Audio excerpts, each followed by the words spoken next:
सभी छात्र छात्राओं को मेरा नमस्कार। Public interest litigation PIL LLB second year में इसमें हम पढ़ रहे थे लोक हितवाद और निजी हितवाद, private interest litigation and public interest litigation. First video में इसके पार्ट फर्स्ट में मैंने आपको बताया कि प्राइवेट इंटरेस्ट लिटिगेशन के क्या लक्षण होते हैं, वो क्या होता है, और पब्लिक इंटरेस्ट लिटिगेशन के क्या लक्षण होते हैं, किसे हम PIL कहते हैं। और पब्लिक इंटरेस्ट लिटिगेशन में लोकस स्टैंडाई जो था उसमें किस तरह से उदारता आती गई, ये हमने पढ़ा था। अब हम ये देख रहे हैं इस वीडियो में कि जो प्राइवेट हित मुकदमा होता है वह कब लोक हित मुकदमा माना जाएगा। तो कोर्ट के केसेस जो जो इसमें ये डिसीजन दिया गया है कि इस टाइप का केस होगा, ये फैक्ट्स होंगे, तो इसको हम लोकहित मुकदमा मानेंगे या नहीं मानेंगे। तो ये हर एक केस के फैक्ट्स पे न्यायालय ने अपने निर्णय दिए। तो हम कुछ केसेस यहाँ देख रहे हैं। सबसे पहले हम देखते हैं एस सुमित्रा वर्सेस स्टेट का केस। जैसा कि मैंने आपको पहले भी बताया कि प्राइवेट है जिसमें दो पक्षकारों के बीच वाद तथ्य ऐसे होते हैं कि एक पक्षकार उसको एक्सेप्ट करता है और दूसरा डिनाई करता है, दो पक्षकारों के बीच होता है और प्राइवेट अधिकारों के संबंध में होता है। जबकि लोकहित मुकदमा सार्वजनिक हित के लिए होता है, किसी व्यक्ति विशेष के लिए जरूरी नहीं उसके प्राइवेट अधिकारों का उल्लंघन हो। तब इन केसेस के थ्रू हम ये देख रहे हैं कि ऐसे प्राइवेट हित मुकदमे जो कि इस लेवल तक चले जाते हैं जो लोकहित मुकदमे का रूप धारण कर लेते हैं, यानी कि ऐसे वाद जिसमें यद्यपि एक व्यक्ति विशेष के अधिकारों का हनन होता है, लेकिन वह अधिकार इतने विस्तृत रूप से होते हैं कि अगर न्यायालय उसे PIL का रूप न दे तो शायद समाज के कई स्तर तक उसका इफेक्ट पड़ेगा, कई लोगों के हितों पर कुठाराघात होगा, इसलिए उसे PIL का रूप दे दिया जाता है। और कई में न्यायालय को लगता है कि नहीं, इस प्राइवेट हित मुकदमे में वो बात नहीं है और पब्लिक PIL के थ्रू मात्र ये न्याय के साथ खिलवाड़ कर रहे हैं, तो उसे PIL का रूप देने से वो मना कर देते हैं। ठीक है, तो हम वापस से केस पे आते हैं। एस सुमित्रा वर्सेस स्टेट का केस हम देखते हैं। इसमें क्या हुआ कि जो मंदिर को एक प्रॉपर्टी दी गई थी, जमीन दी गई थी, भेंट दी गई थी, वह मंदिर का भाग बन गया था। यह माननीय न्यायालय ने डिसीजन दिया और उस पर जो उसका ऑनर था उसका अधिकार समाप्त हो गया था और सिर्फ जो भेंट दी गई थी, मंदिर मूर्ति ही उसकी स्वामी मानी जाएगी।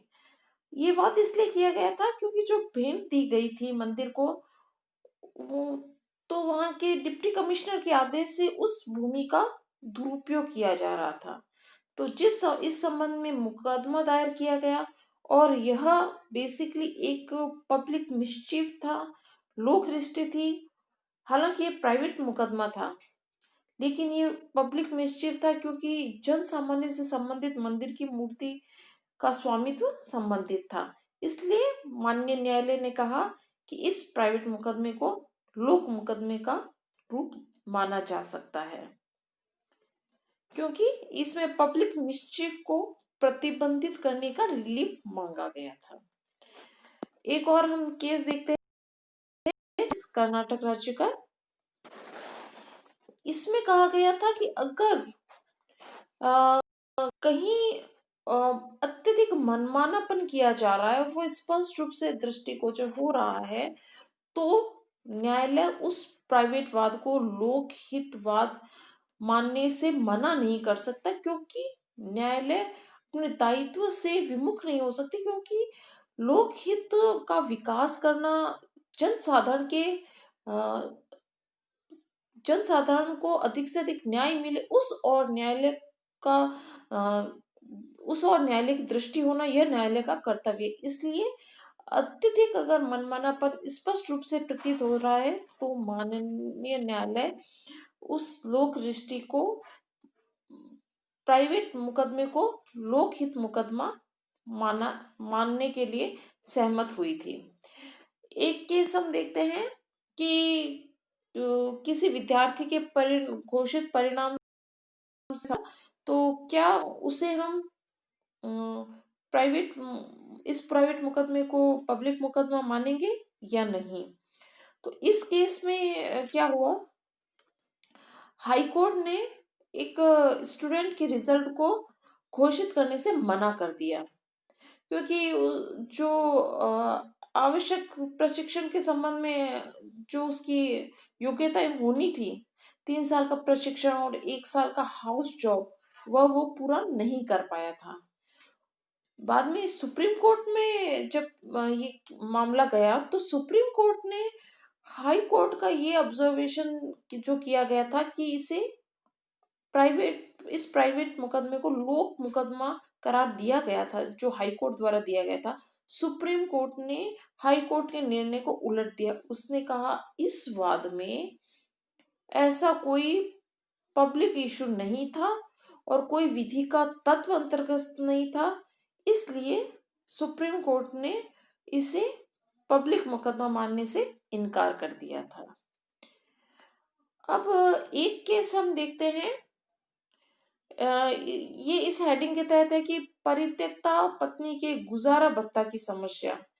तो इन केसेस में भी न्यायालय ने इसको पीआईएल माना, क्योंकि ये एक वृहद स्तर का लोकहित के संबंध में मुकदमा होता है, क्योंकि स्त्रियों पर जो अत्याचार हो रहे हैं और जिनके साथ शादी रचाने का नाटक किया जाता है और बाद में उन्हें छोड़ दिया जाता है और उन्हें भरण पोषण मिलता है नहीं मिलता है, तो इस संबंध में माननीय न्यायालय ने कहा कि ये मुकदमे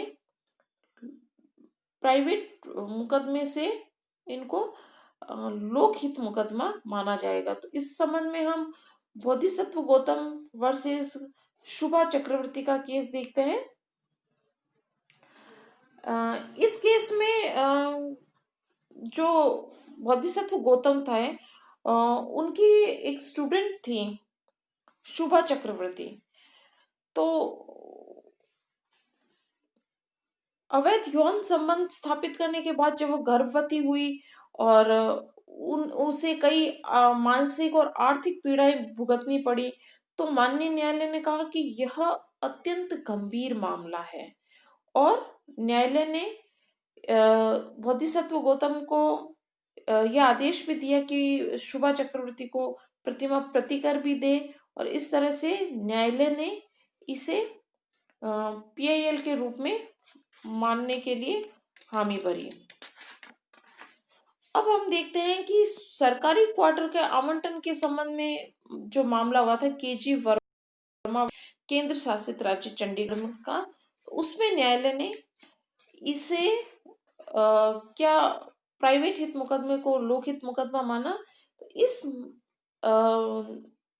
इस बात में न्यायालय ने कहा कि जो सरकारी आवासों के आवंटन के संबंध में जो ये बात उठी थी केजी वर्मा के मामले में, उसमें ऐसी कोई भी बात नहीं थी जो सरकारी अधिकारियों के विपरीत हो और वाद में कोई विशेष अनुतोष भी नहीं मांगा गया था।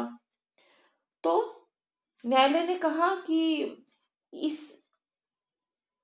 इस वाद में वो प्राइवेट हितवाद को लोक हितवाद नहीं मानेंगे। तो उन्होंने पिटिशनर का यह तर्क अस्वीकार कर दिया कि उसे लोकहित मुकदमा माना जाए।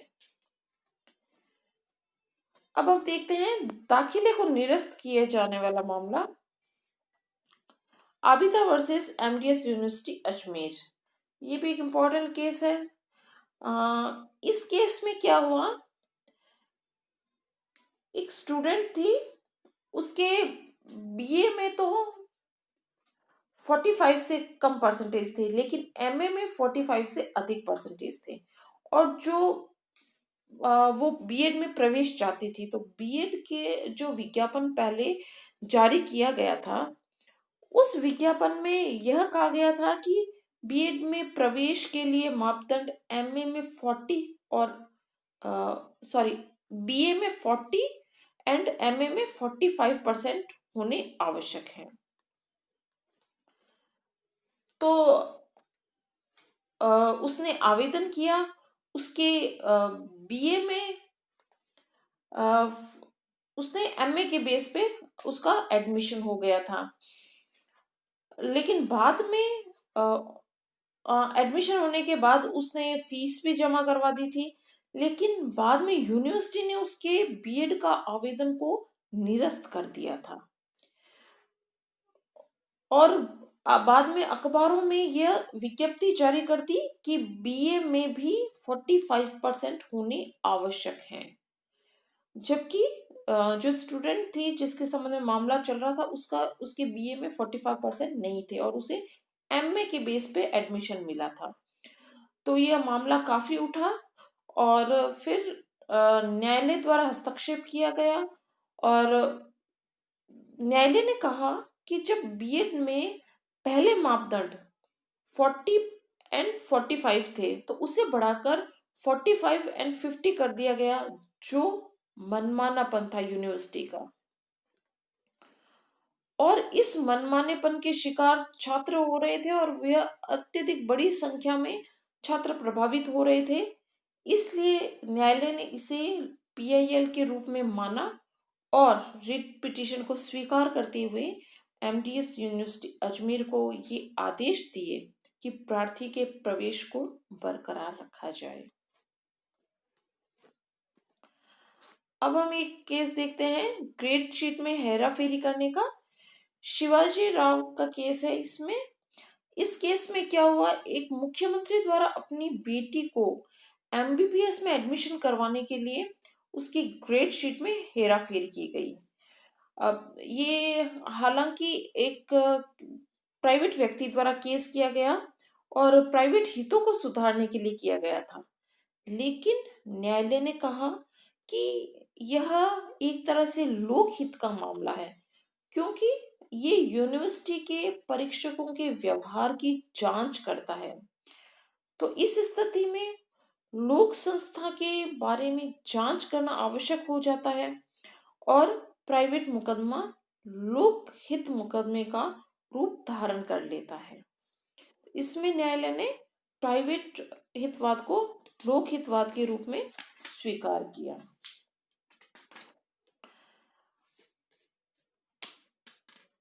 एक नियोजन के संबंध में जन्म तिथि को सही करने के संबंध में केस देखते हैं।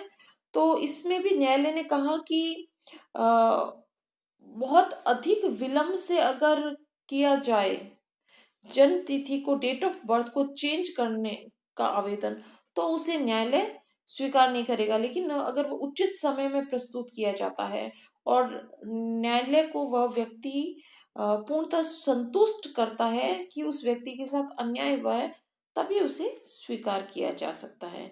तो फ्रेंड्स, हमने कई केसेस देखे जिसमें न्यायालय ने प्राइवेट हितवाद को भी लोकहितवाद के रूप में स्वीकार किया, क्योंकि कई ऐसे लोक रिष्टि हो रही थी या महिलाओं के साथ अत्याचार के संबंध में मामले थे या प्रवेश के संबंध में, शैक्षणिक प्रवेश के संबंध में, जिससे जन सामान्य या बड़े स्तर पर लोग प्रभावित हो रहे थे।